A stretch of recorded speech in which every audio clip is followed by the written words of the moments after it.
This show is part of the Head Stuff Podcast Network. Welcome, gather round the fireside and listen to a tale of Fionn McCool, Cú Chulainn, Deirdre of the Sorrows, Gráinne Wail. From giants right down to fairies, of both the trooping and solitary, and close to are sometimes scary. Anything goes by the fireside. Yeah. Fireside, the Puka Fireside, the Marrow Fireside. Kings and queens fighting heroes, don't you run from the fun, there's no need to hide. Sit by the fireside.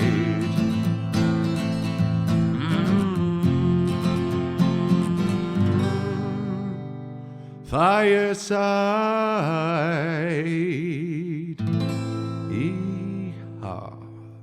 Hello and welcome to Fireside, the Irish storytelling podcast. Each episode of Fireside, we take a story from folklore or mythology, we retell it, have a chat about the tale itself and about the craft, the culture and the history of storytelling. My name is Kevin C. Olahan. I am your host and your Fireside Bard. Welcome to episode 157 of Fireside. Today on the Irish Storytelling Podcast, we have a tale about a fisherman who exchanges the soul of his own son for bountiful amounts of fish. This is the tale of the Sea Maiden. But if you are a new listener, listen to this episode, and if you like it, why don't you head right back to the very beginning, 156 episodes ago, and see what we've been building up to the journey of Fireside thus far over the past 3 years. And if you are a returning listener, as always, thank you so much for your continued support. If you have not done so already, please do follow me over on Instagram at FiresideBard, or if you're not on social media, email me at thefiresidebard@gmail.com to get in touch. If you have any questions, requests, or even if you just want to say hello, I love hearing from each and every one of you. Order my poetry book Garden Sea in paperback via the Headstuff website or on the Kindle via Amazon. Both links are in the description below. The book has been out a month as of this week, and thank you so much to all of you who have purchased it already. I hope that you've been enjoying it, those that have bought and read it already. I've been sending copies all over the world, all over Ireland, the UK and America particularly, and it's been wonderful writing all the names on them and sending them all out. It's been one of my favorite parts of the entire process of releasing the book. So thank you so much to all of you who have bought it already. And please do those who haven't done so already if you are interested in it while there are still copies left. And of the first edition, no doubt. We'll see if we'll get to a second edition. And if you really do want to support this podcast, you can do so over at headstuffpodcast.com, where for as little as €5 a month, you can join Headstuff Plus, and you can pay more if you do so choose as well, and gain access to bonus material, not just for Fireside, but for all of the podcasts on the Headstuff Podcast Network. All of the links are in the description below. The tale for this week. So as we've begun our look on Gráinne Wail, which if you haven't listened to was last week's episode, while we're exploring the tales of Ireland's pirate queen, and we're getting back into the regular rhythm of Fireside, alternating between a myth or a legend on one week and a folktale on the other, I've decided that when I'm doing these folktales again, I'm going to try and exclusively look at tales of the sea, which has really helped to narrow the focus as I look back through some of my older sources for tales we haven't done yet, and as I look for new books and sources on folklore. It's a lovely bit of focus to have, especially coming from a seafaring background, living on the east coast of Ireland in the seaside town of Wicklow. It's been really cool reading through some of these tales of the sea, because they often are some of the best tales when it's about anything to do with the lakes or the ocean. I think it's because there is still such an overwhelming sense of mystery about the ocean, because it takes up so much of our planet and so much of it is still unexplored. Other than space, when we get onto space folktales, that's when you'll be really in business. Imagine that years from now, space folklore. We can do the first space folklore right here on Fireside. But the tale for this week is this one called the Sea Maiden that I found in one of my Classic sources. I've nearly adapted every story in this book, actually, which is by the folklorist Joseph Jacobs and his book on Celtic fairy tales. We will chat more about it afterwards, of course, but this is the tale of the Sea Maiden on Fireside.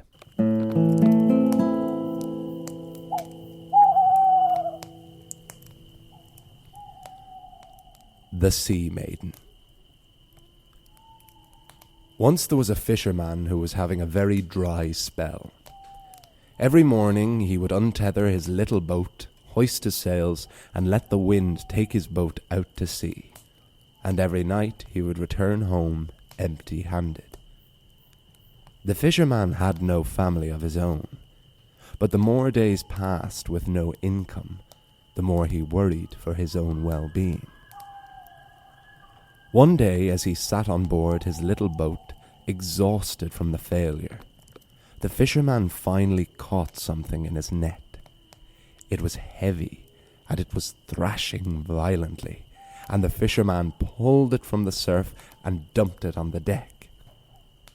To his great shock, he saw that it wasn't a load of fish, but a woman. No, not a woman, a sea maiden. She was not quite a merrow or a selkie.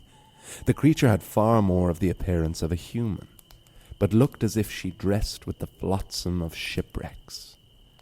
The Sea Maiden spoke. "I can make it so that every time you throw your net into the waves, it will come back up bursting with fish. Each and every time you will be the most lucrative fisherman in the world." "Well, that would be marvellous," said the fisherman. "I am not far from total starvation, and in months I haven't caught so much as to even feed myself." "If I do this for you, what will you give me in return?" "Well, that I don't know. As I said, I am very poor." "Will you give me your firstborn son?" "Well, I have no wife, and with my circumstances and lifestyle I am unlikely to have one in the future, but yes, should the circumstances arise, I will give you my firstborn son." "Excellent," said the Sea Maiden. "I will come for him on his 20th birthday." Everything the Sea Maiden foretold came to pass. Our man became the most bountiful fisherman in the land. Every morning he would sail out, and late in the afternoon he would come back in with his boat overflowing with fresh fish to sell to the markets. He was able to build himself a big house on a cliff's edge, and soon he married a wife he loved, and when his wife became pregnant, she gave birth to a son. From the day his son was born, the fisherman became overwhelmed by the ticking clock above his son's head. He loved the boy, but the fisherman always felt an ache in his chest every time he thought of the day the Sea Maiden would take his child away. When the child was 18, his father had become isolated and distant. The son went to the father and asked, "What is the matter, father? I feel like we grow further apart the older I get." "There is something greatly the matter, my son, but it is no one's fault or responsibility other than my own." "You must tell me," said the boy. "Very well." And the fisherman told his son about the bargain with the Sea Maiden, and how on his 20th birthday the son would be taken away. The boy was not angry at his father, but rather said, "Father, don't let this hang over you. Go to the smithy and have him make me a sword. With that sword I will go out into the world and find my fortune, before I am to be the Sea Maiden's prisoner." So the fisherman went to the blacksmith and had a great broadsword made.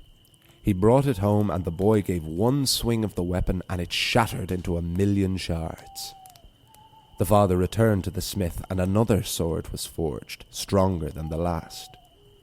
The sword was brought home, and after an hour the blade broke off the hilt. So the fisherman returned a third time to the blacksmith, and the weapon maker forged the greatest blade he had done in his entire career. He handed the sword to the fisherman and said, "Strong must be the hand to wield this weapon." "Well, it's certainly a hand stronger." Take that again. "Well, it's certainly a hand that's stronger than the last two swords you made him." The father brought the great broadsword home to his son, and the lad put a leather saddle on the back of a black horse and rode out into the world to seek his fortune. Soon the lad came upon the carcass of a sheep. Surrounding the carcass were a black dog, a falcon, and an otter. They were arguing over the eating of the dead livestock. They asked the young lad if he would divide it for them. With his sword, the boy divided the sheep into 3 equal parts, and the predators were all satisfied. The dog said, "If swiftness of foot and sharpness of tooth should ever be of help to you, call for me." The falcon said, "If swiftness of wing and sharpness of claw can ever get you out of a jam, call for me." And the otter said, "I may be cute, but I'm an absolutely vicious bastard, and if running on the floor of the sea can be of aid, call for me." The boy thanked the animals and continued on his way. Next he came to a dairy farm, and came upon a dairymaid crying. "What is the matter?" the lad asked. Sobbing, the girl said, "There is a 3-headed monster that is terrorizing this land. He demands a sacrifice every month, and this month it is to be the king's daughter." "That's terrible," said the young lad. "Don't worry, I'll save her." "You? But you're poor, and therefore of no worth. She doesn't need your help. The general at arms is going to save her." The next day, the king's daughter and the general of the castle went out to the black rock of the Big Loch, which rhymes, making it all the more sinister. This was the monster's lair. They could hear the beast first, heavy breathing and grunting. Then they could smell the stench of stale blood and flesh, and finally they saw the ugly, ferocious 3-headed ogre. With one glance, the general turned on his heels and fled from the scene, leaving the princess at the mercy of the giant. The girl screamed, when from behind came the haughty young lad, riding his black horse with his great sword, and he cut off one of the monster's heads. The beast slunk back to its lair. The princess thanked the young lad. "But the monster will be back tomorrow, and he will come for me." "Don't worry," said the lad, as he tied a knot around the monster's head. "Take this back to the king. I will stay here. If you return tomorrow, I will give you another head to take home, until the monster is defeated." The princess gave the lad a ring, and she carried off the big head. But before the princess could return home, she was intercepted by the general, who told her, "If you don't tell everyone that I cut off the monster's head, I will kill you with my own bare hands." And so it went. The next 2 mornings the princess returned to the black rock on the Big Loch, and the ogre came to take her, and the lad took his head. He would tie a knot around the head, and the princess would give him a piece of her jewellery before she would return the head to the king and tell him that it was the general at arms who had done the deed. When the beast was finally dead, the king decided the daughter should marry the general. The 3 heads were displayed on the altar, which is quite Gothic, to be fair. But before the ceremony, the princess said, "We should take the knots off these heads, and only the man who slew the beast would be able to undo the knots without cutting them." The strategy worked a treat. The general could not budge the knots, and like he was best at doing, ran away. But the young lad was there waiting. He easily undid the knots, and the 2 were married. But not long after that, the boy turned 20. And remember the Sea Maiden? She came to collect what was owed her. No one could even do anything about it. The moment it was the lad's birthday, he was spirited away to the lair of the Sea Maiden. The lad's new bride would sit by the seashore every day, crying into the foam for her lost love. But one day a soothsayer told the girl of one way to get her man back. The girl went to the shore the next day with a harp and began to play. The Sea Maiden soon appeared, because no creatures love music more than the creatures of the sea. The princess ceased to play. "Don't stop," cried the Sea Maiden. "Show me my husband," said the girl. The Sea Maiden huffed and reached into the water and pulled the head of the young lad above the surface. The princess continued to play, and every time she stopped, the Sea Maiden would reveal more and more of the lad's shoulders, torso, and legs. When he was finally totally out of the water, the young lad called on the falcon and was transformed into one and flew away. The Sea Maiden was furious and took the princess as her captive instead. The young lad was delighted to be free, but devastated his wife was now in his place. He vowed to rescue her. The soothsayer told the lad that there was only one way to defeat the Sea Maiden. On the island of her lair, there was a deer, and inside the deer was a hooded crow, and in the crow there was a salmon, and in the salmon an egg, and in the egg was the soul of the sea witch. If the egg was destroyed, the Sea Maiden would die. Getting to the island was the next problem. If he swam, the Sea Maiden would capture the lad. But with his trusty black horse from the coast of the cliff, the rider galloped as hard as he could and bounded from shore, landing hard on the island.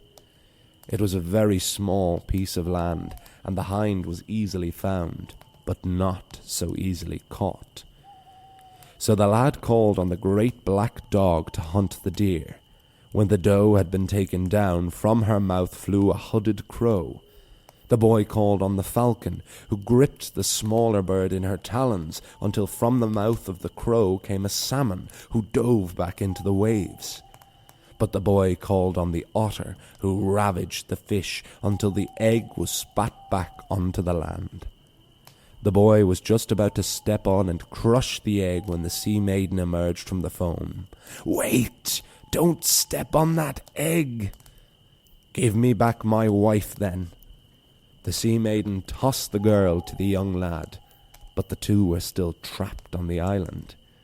They could not leap back to shore from there, so the young lad smashed the egg and dragged his foot, turning every piece to dust and goop, and the Sea Maiden turned to sea foam and was dead. The end.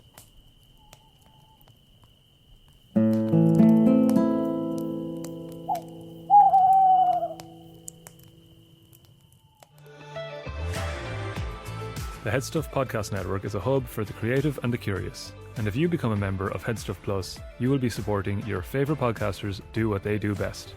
You'll also get access to exclusives, bonus material, and discounts on merchandise from every show on the network. There are plenty of shows to start listening to right now, including Double Love, Basically with Stephanie Preisner, and Dubland with PJ Gallagher and Suzanne Kane, as well as a whole host of new shows. Audio dramas from the Bootsy Boys and Their Only Stories, to your favourite film classics with the Cinestream Club, or all your questions answered by the Agony Rant team of comedian Gerard Farrelly and Irish national treasure Niamh Kavanagh. Find all these shows and more on the Headstuff Podcast Network, wherever you're listening right now, or become a Headstuff Plus member at headstuffpodcasts.com.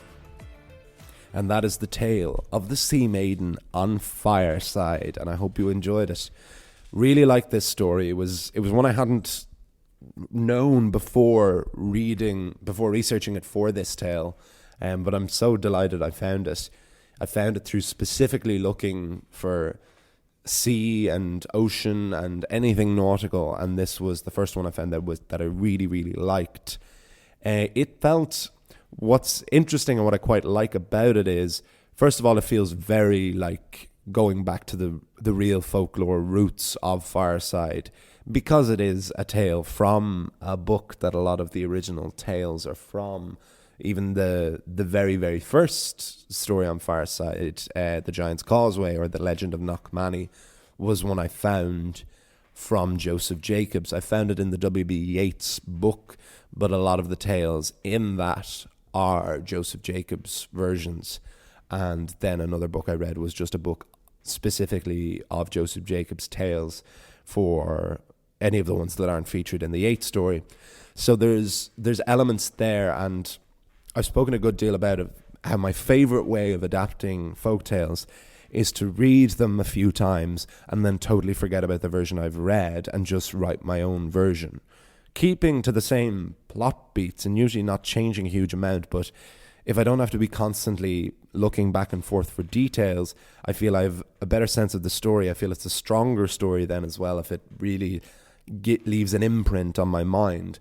And then I can write with more of a sense of flow, and then my own voice starts coming out, and that's where I can start having my own humour and comments throughout the tales as well. And I really felt that with this one. I didn't have to glance back at it at all. I just very much knew the version of this that I wanted to tell, because it actually is longer in the original version as well. When the lad first rides out on his great black horse with his great sword, which is another thing that's interesting about this story, considering it's very like the origins of Fireside. The riding out with the horse and saving the king's daughter and defeating the monsters is very like Welsh mythology, which we have been looking at so much in the past few months. It was a very heroic tale. And maybe it's no small coincidence then that this is actually not an Irish folktale, but a Scottish one. Joseph Jacobs specializes in Celtic mythology, and it is not specifically said that it's set in Scotland, although usually when it's a bit vaguer, you can, when it's not specifically naming places, the Irish seem to be a lot more fond of rooting stories in very specific towns and villages, whereas the Scottish have a bit more of a generalized sense, much like German folklore do. You know, none of the Grimm tales are set in any specific place in Germany. It's just forest, town, village, which gives it a more of a universality, which is quite nice. I usually like rooting stories in places only for my own mind as a writer, so I can visualize them and tell them better. But I really like that sense of universality, which you get certainly in many of the Scottish tales I've looked on. But it's glaringly obvious when it's Scottish because of certain phrasing. You'll always have a mention of a bothy, and a bothy is a very Scottish thing, which was a servant's quarters on a land that would, or it was more a house for if a landowner had like day labourers, people travelling through who were maybe doing a couple of days' work. It was the place that they would stay in, or the travellers would stay in. It was usually always left open. I was myself and my now ex-girlfriend, we were meant to go to a bothy on the island of Skye just after the first lockdown came, and we never got to go to there, but that's a place I always wanted to go back to because I always wanted to stay in a bothy. But so that's always a dead giveaway phrase, but another one that I'd never seen before was at the end when he's talking about, when the soothsayer talks about the hind, the Russian doll, the rattling bog way of defeating the sea witch, which is the doe with the crow, with the salmon, with the egg. And I had to look up because it wasn't described as a hooded crow in the story. It was described as a hoodie. And nothing about it being even a bird, much less it being a crow. Now, maybe it seems obvious that it was a hooded crow, calling it a hoodie, but I had to look up hoodie definition, and naturally the one that came up was like a hooded jumper. And I thought, okay, I might be in trouble here. But then I just looked up different dictionary definitions and more archaic translations, and it came up specifically as an archaic Scottish slang for a hooded crow. So despite being very much so, I think that it being a Scottish folktale is only relevant because of those almost Middle English, heroic Welsh mythology, Anglo-Saxon influences on it being very much a hero's journey. But there was a lot more to that middle section, including a term the boy has as a herd, as a cow's herd, and different adventures he goes on. But that distracted more from the nautical elements of it. I wanted to get back as kind of swiftly as possible to the Sea Maiden, into where it started. Because it starts and finishes in the ocean and kind of becomes a land tale in the middle. So I wanted to get back to the Sea Maiden as soon as possible, which meant, of course, giving enough time to the princess and this general at arms, who I particularly liked the show Tell Your Father That It Was Me Who Cut Off the Giant's Head or I'll Kill You. Definitely like that lad. And yeah, probably the most interesting, I wouldn't even necessarily say original, because you do often have things within things within things. But the method of defeating the sea witch, as I've spoken about before, I'm particularly fond of. Because we get these three animals that the young lad meets. Love talking animals in folklore. It's such a trope, and it's one I love so much, especially after so recently doing the episodes on a few of my poems from Garden Sea, which were often featuring talking animals. There's just something I love so much. Maybe it is just because it's something so childlike. There's such childlike wonder to talking animals in stories. But these three, this motley crew of a dog, a falcon, and an otter. I know some young kids listen to this, so I apologize for the swear. It just made me laugh so much. I love vicious, cute animals. You know, otters are cute, and they hold hands. They hold hands when they're sleeping to stop themselves floating away, and they smash their food on their bellies, and they keep rocks and like hold on to them as not as pets, but they do like hold on to the same possessions and all, and they're great, but they are absolutely vicious. And I always love when if I have to personify a little cute animal that is also vicious, I like that to be well aware, and decided not to edit it out, so apologies. Maybe I should have put a trigger warning for there that this episode would be rated PG rather than the usual G. Although there has been content in these besides language, descriptions of violence, etc., that you would think would make this a bit of an older podcast. But howsomever, that is by the by. But yeah, I do hope you all enjoyed this tale of the Sea Maiden. Very good to get back to a full-length traditional folk tale. It's felt like it's been a while, which I suppose it has. We were doing Welsh mythology for so long. But now we're definitely back into the typical rhythm of Fireside. And next week we will get back to Grania Whale, who is now Pirate Queen, and we will get the good years of her sailing the high seas, terrorising the coastlines of the west of Ireland. And I'm looking forward to exploring more folktales of the sea as well. This feels like the right thing to be doing. I'm still in Dubai, which has been wonderful. I've really settled. I'm still gigging over here at the World Expo at the Irish Village until the end of March. I feel I've really settled into the gig now. It's really nice. I've kind of built into my own work routine. Dubai is very much not my kind of place, but I'm really enjoying the work and enjoying being here. I'm very grateful for it. And it's really nice just to be into my rhythm of writing and working, and it's just really good. And I'm really delighted.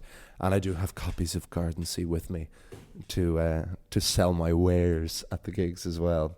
So I will leave things there, but thank you so much for listening. Please follow me over on Instagram at Fireside Bard. Support the podcast at headstuffpodcast.com for as little as €5 a month, although you can pay more if you want. You can join Headstuff Plus. Order Garden Sea on paperback or via Kindle. You can get a Kindle anywhere, but also the paperback will ship anywhere in the world. The links are all in the description below. Next week we'll have another tale about Grania Whale. I'll see you all. You'll hear me all. And remember, wherever you are and wherever you go, you can always join me by the fireside. This show is part of the Headstuff Podcast Network, a hub for the creative and the curious. Shows are produced in association with Headstuff and the Podcast Studios Dublin. Find out more or become a member at headstuffpodcasts.com.